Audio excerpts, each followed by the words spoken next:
Maintenant que vous connaissez la notion de test en Python, eh bien nous allons parler de l'instruction conditionnelle.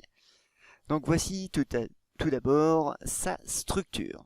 Alors la syntaxe est la suivante. If, condition de point, les instructions à effectuer dans le cas où la condition est remplie. Else, sinon, deux points, instruction à effectuer dans le cas contraire. Alors, deux choses sont importantes ici. On voit bien les deux points. Les deux points marquent la fin de la condition et le début du bloc d'instruction à exécuter. Et la même chose ici pour le else. Et ensuite, on voit aussi le décalage ici.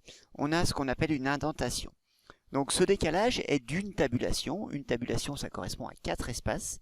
Mais attention, je vous conseille de toujours utiliser la touche tabulation et pas 4 fois la touche espace, puisque dans certains éditeurs de texte, on peut avoir des soucis. Voilà. Donc, on va prendre tout de suite un exemple en Python. Donc voici un petit programme que j'ai commencé à taper pour gagner un petit peu de temps. On va le décortiquer ensemble. Donc, temps égale input, saisir la valeur du temps en secondes. Donc, dans la variable temps, je vais affecter la saisie clavier effectuée par l'utilisateur. Ensuite, je convertis le temps en un entier que je stocke dans ma variable temps. Alors ici, j'ai mis un entier. Si je veux, je pourrais mettre float, qui me permettrait d'avoir un nombre à virgule. Donc, en fait, c'est très important cette ligne, puisque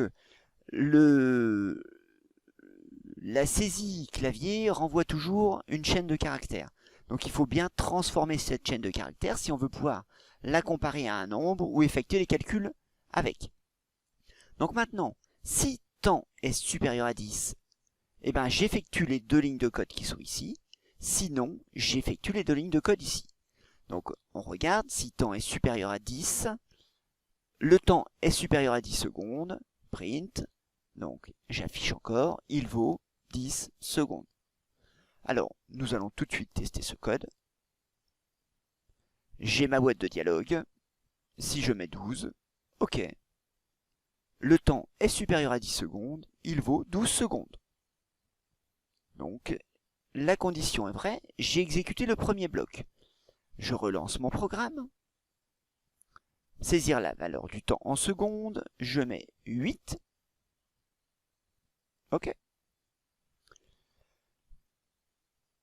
La réponse est, le temps est inférieur ou égal à 10 secondes, il vaut 8 secondes.